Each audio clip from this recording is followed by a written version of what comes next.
नमस्कार, मी अश्विनी. आपले स्वागत आहे आपल्या स्वामीमय झालो या चॅनलवर. श्री स्वामी समर्थ. जय जय स्वामी समर्थ. तर स्वामी भक्तांनो, आपण आज बघणार आहोत या वर्षी 2026 मध्ये येणाऱ्या गुरुपौर्णिमे निमित्त विशेष स्वामी सेवा.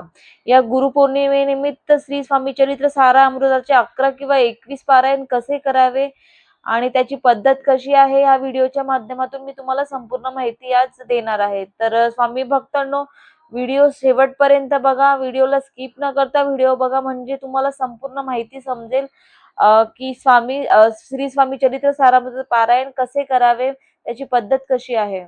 तर स्वामी भक्तांनो, व्हिडिओ आवडला तर व्हिडिओला एक लाईक करा, शेअर करा, चॅनलला सबस्क्राईब करा. तर स्वामी भक्तांनो, गुरुपौर्णिमा म्हणजे आपल्याला घडवणाऱ्या, तसेच आपल्याला योग्य दिशा दाखवणाऱ्या, आपल्याला अंधाराकडून प्रकाशाकडे नेणाऱ्या गुरूंप्रती कृतज्ञता व्यक्त करण्याचा दिवस म्हणजे गुरुपौर्णिमा हा असतो. तर स्वामी भक्तांनो, आपण गुरुपौर्णिमा आषाढ महिन्याच्या पौर्णिमेला साजरी करत असतो. तर यावर्षी गुरुपौर्णिमा ही 29 जुलै 2026 बुधवार रोजी आलेली असून आपल्याला श्री स्वामी समर्थांसाठी गुरुपौर्णिमेनिमित्त काही विशेष स्वामी सेवा करायची आहे. तर स्वामी भक्तांना स्वामींच्या सेवा मार्गात गुरुपौर्णिमेला अनन्यसाधारण असे महत्त्व दिले जाते. तर जे कोणी स्वामी भक्त असतील, जे कोणी स्वामींच्या सेवा मार्गात असतील, ते आपल्या जीवनात स्वामींना गुरु मानत असतील, तर स्वामींसाठी आपल्याला गुरुपौर्णिमेनिमित्त काही विशेष स्वामी सेवा करायची आहे. तर या गुरुपौर्णिमेला आपण श्री स्वामी चरित्र सारामृताचे 11 किंवा 21 पारायण कसे करायचे, हे मी तुम्हाला या व्हिडिओच्या माध्यमातूनच सांगणार आहे. तर स्वामी भक्तांनो, या गुरुपौर्णिमेला तुम्हाला जर 21 पारायण श्री स्वामी चरित्र सारामृताचे करायचे असेल, तर तुम्हाला म्हणजे 29 जुलै रोजी जी गुरुपौर्णिमा येणार आहे, त्याच्या 29 जुलैच्या 21 दिवसाआधी तुम्हाला पारायणाला बसायचे आहेत. म्हणजे 29 जुलैला तुमची गुरुपौर्णिमा आहे, तर तुम्हाला 9 जुलै रोजी श्री स्वामी चरित्र सारामृताच्या पारायणाला तुम्हाला बसायचे आहेत. म्हणजे तुम्ही 9 जुलैला बसले तर 29 जुलैपर्यंत तुमचे 21 पारायण पूर्ण होणार आहेत. तर श्री स्वामी चरित्र सारामृतामध्ये एकूण 21 अध्याय दिलेले आहेत. तर तुम्हाला रोज 21 अध्याय वाचायचे आहेत. अशाप्रमाणे तुम्ही 21 दिवसात 21 पारायण श्री स्वामी चरित्र सारामृताचे पूर्ण करू शकतात. तर स्वामी भक्तांनो, अशा प्रकारे तुम्हाला श्री स्वामी चरित्र सारामृताचे 21 पारायण जर करायचे असेल, तर तुम्ही ही पद्धत निवडा.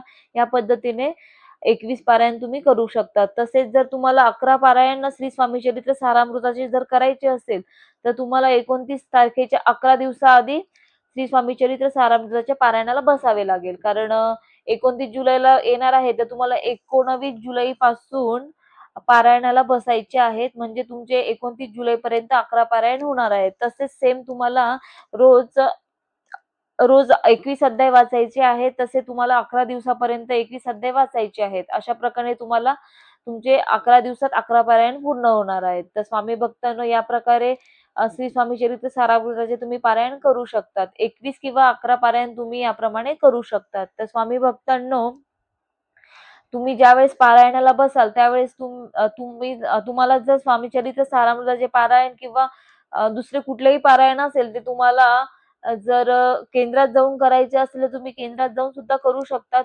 जर तुम्हाला जमत नसेल, तर तुम्ही ते घरी सुद्धा करू शकतात. तर स्वामी भक्तांनो, जर तुम्हाला घरीच पारायणाला बसायचे असेल, तर तुम्ही अशी जागा निवडा जिथे शांतता असेल आणि स्वच्छता असेल. अशी जागा तुम्ही पारायणासाठी निवडू शकता आणि पारायणाला बसू शकता. तर स्वामी भक्तांनो, तुम्ही ज्या दिवशी पारायणाला बसाल, त्या दिवशी तुम्हाला सकाळी उठून स्वच्छ अंघोळ करायची आहे. त्यानंतर स्वामींच्या प्रतिमेसमोर किंवा स्वामींच्या मूर्तीसमोर तुम्हाला शुद्ध तुपाचा दिवा किंवा अगरबत्ती लावून तुम्हाला स्वामींची पूजा करायची आहे. आणि त्यानंतर तुम्हाला स्वामींसमोर बसून संकल्प करायचा आहे आणि म्हणायचे आहे संकल्पामध्ये, हे स्वामीराया, मी जे काही हे 11 किंवा 21 दिवसाचे पारायण करत आहे, तुम्ही ते गोड मानून माझे पारायण स्वीकारून घ्या. काही माझ्याकडनं काही चुका होणार असेल, म्हणजे माझ्याकडनं काही चूक होत असेल, तर ती तुम्ही सुधारून घ्या आणि मला योग्य मार्ग दाखवून माझ्याकडनं पारायण करून घ्या. तर स्वामी भक्तांनो, तुमची जी काही मनातील इच्छा असेल, तुम्हाला स्वामींसमोर सांगायची आहे आणि संकल्प करायचा आहे आणि पारायणाला सुरुवात करायची आहे. तर स्वामी भक्तांनो, जे कोणी सेवेकरी आहेत, ते अगदी मनापासून जर सेवा करत असतील किंवा मनात अहंकार न ठेवता सेवा करत असतील, तर स्वामी त्यांचं नक्कीच ऐकतील. आणि जे कोणी भक्त खरंच मनापासून सेवा करतात, त्यांचं स्वामी ऐकतात.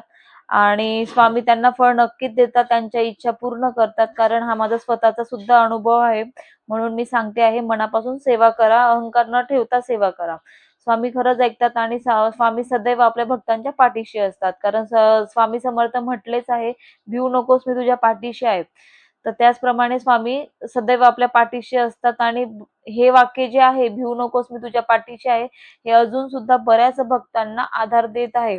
तर स्वामी भक्तांनो, आपल्या गुरुपौर्णिमेनिमित्त आपल्या श्री स्वामी समर्थांसाठी आपल्याला एवढी सेवा करायची आहे आणि एवढी सेवा झाल्यानंतर तुम्हाला श्री स्वामी समर्थांची आरती म्हणायची आहे आणि स्वामींना गोड नैवेद्य द्यायचा आहे. तुम्ही पेढा किंवा दूध किंवा खडीसाखर सुद्धा नैवेद्य म्हणून ठेवू शकतात. तर अशा प्रकारे तुम्हाला श्री स्वामी चरित्र सारामृताचे 11 किंवा 21 पारायण पूर्ण करून श्री स्वामी गुरुपौर्णिमेनिमित्त तुम्हाला ही सेवा पूर्ण करायची आहे. तर स्वामी भक्तांनो, अशा प्रकारे तुम्ही सेवा करा आणि खरंच तुम्हाला सेवेचे फळ मिळणार आहे. तर एवढी सेवा करा, मनापासून करा आणि सेवा पूर्ण झाल्यावर स्वामींना क्षमा प्रार्थना मागा आणि म्हणा, की "हे स्वामीराया, माझ्याकडनं काही चुकले असेल सेवेमध्ये तर मला माफ करा आणि ही सेवा गोड मानून घ्या आणि स्वीकारून घ्या." एवढे बोलून तुम्हाला क्षमा प्रार्थना स्वामींची मागायची आहे. तर स्वामी भक्तांनो, अशा प्रकारची ही गुरुपौर्णिमेनिमित्त 21 दिवसाची श्री स्वामी चरित्र सारामृताचे 11 ते किंवा 21 पारायण तुम्हाला पूर्ण करायचे आहेत. तर स्वामी भक्तांनो, व्हिडिओ आवडला असेल तर व्हिडिओला लाईक करा, शेअर करा, चॅनलला सबस्क्राईब करा. श्री स्वामी समर्थ.